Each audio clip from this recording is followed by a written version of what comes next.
Bonjour à tous, vous regardez Sur le Web, le magazine qui décrypte l'actualité au travers du net. Au programme aujourd'hui, les Anonymous qui s'en prennent à des intérêts israéliens sur le web, le blocage de YouTube en Turquie et c'est officiel, le selfie est une maladie mentale. C'est parti.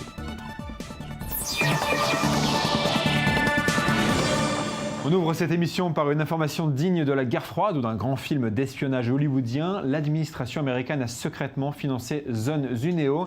Alors Zone Zuneo, c'était un réseau social qui a fonctionné à Cuba de 2010 à 2012. Le but, d'après l'agence de presse AP, était d'alimenter la contestation et miner de l'intérieur le pouvoir du Parti communiste cubain avec l'espoir de provoquer un mouvement similaire de révolution similaire au printemps arabe. Du côté de la Maison-Blanche, on reconnaît les financements, mais on dément toute volonté d'espionnage. D'après un porte-parole américain, le Congrès finance des programmes d'appui à la démocratie visant à aider les Cubains à communiquer. Les crédits sont publics, cela n'a rien de clandestin. Fin de citation. En tout, ce sont à peine 40 000 Cubains qui ont utilisé le réseau sans savoir qu'il était soutenu par l'Agence des États-Unis pour le développement mondial, développement international. Je vous rappelle qu'à Cuba, l'accès à Internet est très restreint. L'ONG Freedom House classe le pays à la 59e place sur 60 dans son étude 2013 de liberté Internet.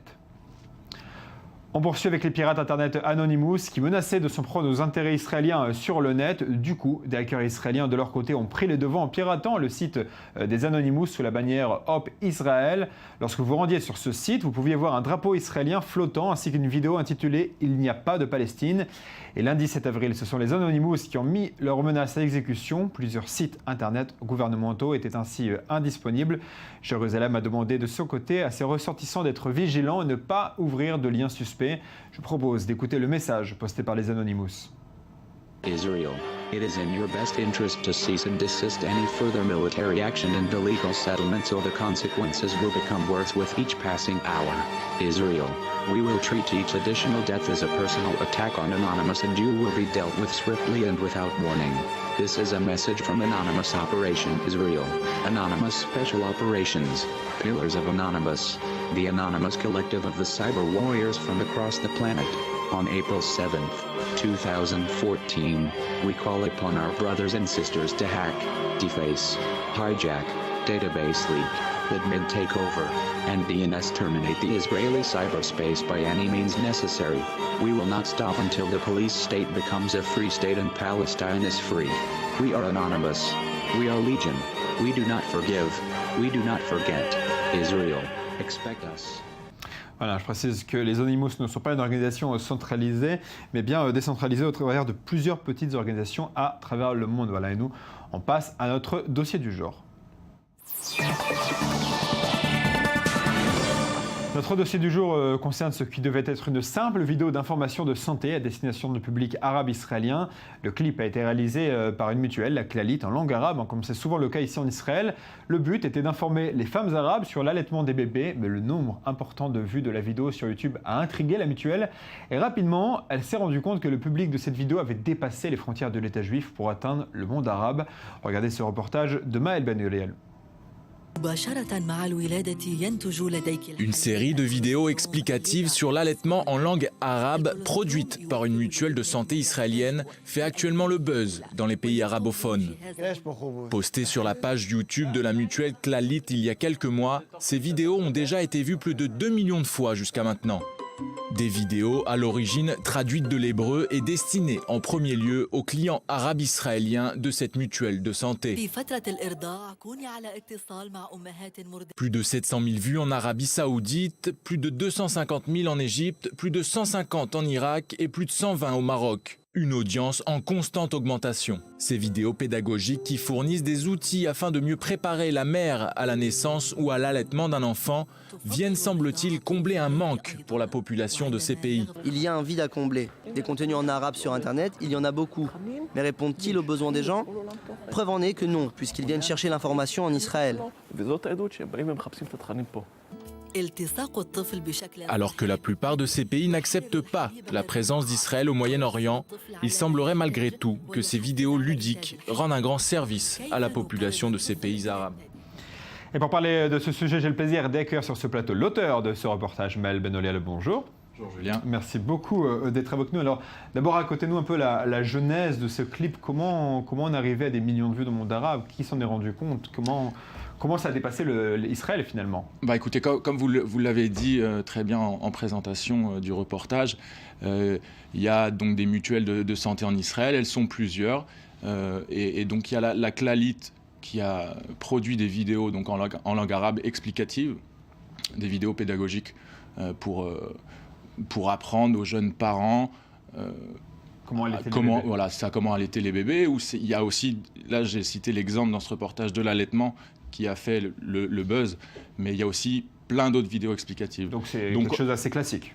Oui, à la base c'est classique. Ces vidéos elles sont produites d'abord en hébreu pour les Israéliens qui parlent forcément, ils parlent l'hébreu, et aussi en arabe pour tous les habitants arabes israéliens en fait, et qui représentent 25% de la Clalit, donc cette mutuelle de santé. Donc 25% des clients de la Clalit sont arabophones, et c'est pour eux qu'a été fait ce clip. Ça.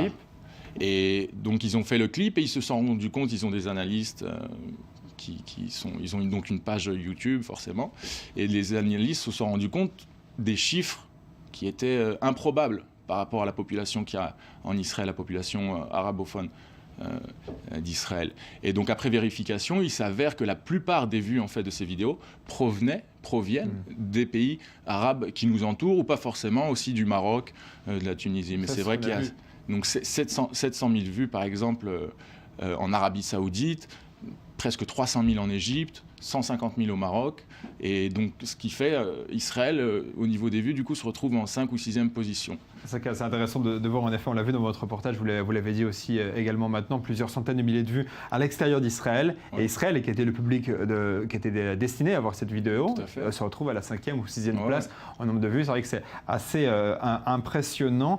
Qu'est-ce que ça nous apprend sur le monde arabe, finalement, cette vidéo? Écoutez, comme l'expert, l'analyste qui a participé au reportage disait, c'est vrai que du contenu en langue arabe sur Internet, il y en a énormément, il y en a beaucoup, mais que souvent il est d'un niveau bas, si je puis dire, et il y a quand même un manque, c'est-à-dire qu'il y a beaucoup de sujets qui sont développés sur Internet en langue arabe, mais il s'avère, preuve en est, que ce sujet de santé, notamment l'allaitement, c'est quelque chose qui ne doit pas être abordé suffisamment pour que... Voilà, et donc il y avait une vraie demande.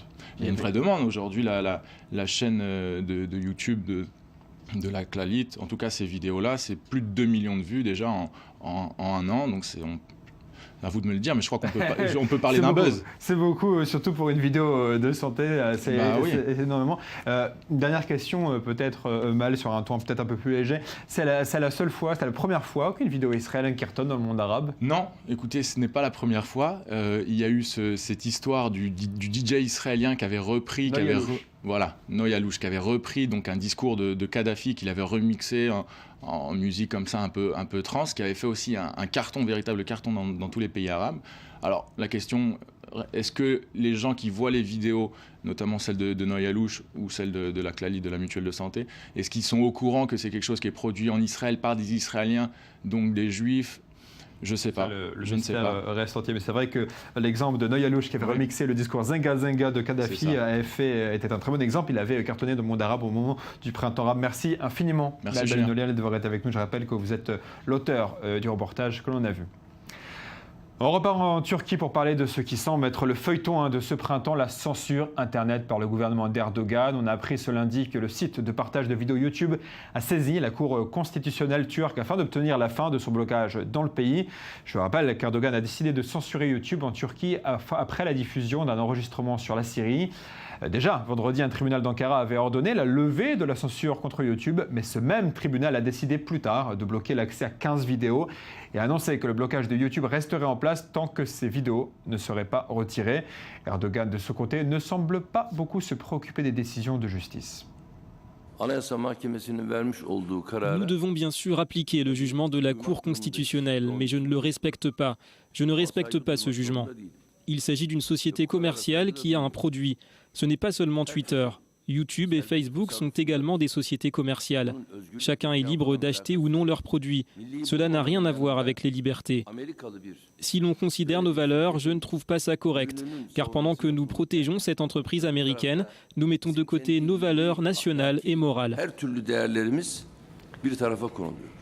Allez, on parle un peu high-tech avec cette nouvelle qui va ravir les défenseurs d'un Internet égal pour tous. Jeudi dernier, le Parlement européen a reconnu et consolidé la neutralité du net. Je vous rappelle que ce principe assure un traitement technique identique à tous les fournisseurs de contenu. Ça veut dire concrètement que votre fournisseur d'accès à Internet ne peut pas ralentir l'accès aux sites qui lui déplaisent ou bien vous facturer l'accès à certains sites ou encore effectuer des tarifs préférentiels. Donc, il ne peut pas vous imposer un coût supplémentaire, par exemple, pour vous connecter à YouTube ou pour utiliser Skype. Un principe crucial pour l'avenir du net. Regardez. Qu'est-ce que la neutralité du net ? La neutralité du net, c'est l'égalité de traitement des informations, ainsi que ses paquets de données. La neutralité du net signifie que c'est à nous, utilisateurs, qu'il revient de choisir quel périphérique, logiciel, service site web nous allons utiliser. Pour qu'Internet reste tel que nous le connaissons, son utilisation doit rester ouverte à tous, sans que personne ne vienne nous imposer ce qui fonctionnera ou non. Nous bénéficions tous, en tant que communauté, de ces réseaux de communication neutres. Ils garantissent notre accès à tous les contenus disponibles sur le web dans le monde entier. C'est en appliquant ces principes que les fournisseurs de réseaux ont gagné des milliards ces dernières années. Neutralité du net. Une idée formidable pour nous tous. Quel est le piège ? Les opérateurs de télécommunications affirment désormais que ces chemins de données imaginaires pourraient subir des embouteillages. Ils veulent abolir le concept de neutralité du net. Bien sûr, ce n'est pas vrai parce que les réseaux de données ne sont pas de vraies routes. Comme nous le savons grâce aux fabricants de matériel informatique qui constituent cette infrastructure, il reste encore une énorme capacité inexploitée sur le réseau. Voilà, et j'ajoute que la résolution du Parlement européen consolidant la neutralité du net a été adoptée par 534 votes pour, 25 contre et 58 abstentions. Enfin, tour à présent par les États-Unis, on vous le disait la semaine dernière, Brendan Eich avait été nommé à la tête de la fondation Mozilla qui gère notamment le développement du navigateur Firefox. Or, la presse avait découvert que l'homme a en 2008 versé 1 000 $ pour soutenir un référendum qui visait à interdire le mariage entre personnes de même sexe en Californie. Une interdiction qui a fait du bruit là-bas en Californie. Les géants de la Silicon Valley sont investis en faveur des droits de la communauté LGBT sur place. Vous voyez par exemple sur ces images la participation de Facebook l'an passé à la Gay Pride de San Francisco. Du coup, après à peine une semaine à la tête de la fondation Mozilla et face aux critiques, Brendan Eich a annoncé démissionner de son poste. Allez, avant de passer au sujet décalé du jour, sachez que l'Association américaine de psychiatrie a affirmé que le selfie constitue bien un trouble mental. Et oui, le trouble s'appelle selfitis et il se définit par l'obsession compulsive de vouloir se prendre soi-même en photo et de vouloir poster le cliché sur les réseaux sociaux. Certains vont se reconnaître. Il y aurait 3 types de malades. Celui qui se prend en photo 3 fois par jour sans pour autant poster les photos sur les réseaux sociaux. Celui qui fait 3 selfies par jour mais qui les poste sur les réseaux sociaux. Et enfin, celui qui ne peut pas se contrôler et qui poste des photos plus de 6 fois par jour. N'oubliez pas tout de même, comme le rappelle ce clip israélien, que les personnes qui font des selfies cachent souvent leur tristesse.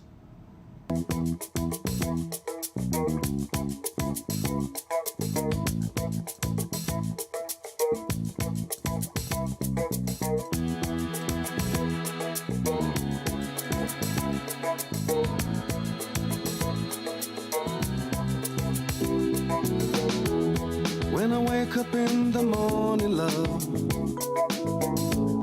and the sunlight hurts my eyes, when the day that lies ahead of me seems impossible to face, when someone else instead of me always seems to know the way, then I look at you and the world's all right with me. Just one look at you and I know it. Moi, je vous dis la vérité, cette info sur la maladie du selfie est une fausse info, c'est une rumeur qui a circulé sur le net. Le selfitis n'existe pas. On a trouvé l'idée tellement bonne et crédible qu'on a eu envie de vous en faire part. Allez, on passe au sujet décalé du jour, c'est l'œil du net. Un peu de danse pour commencer à regarder ce qui se passe en Israël. Je suis sûr que vous n'avez pas l'habitude de voir les soldats de Tzahal de cette manière.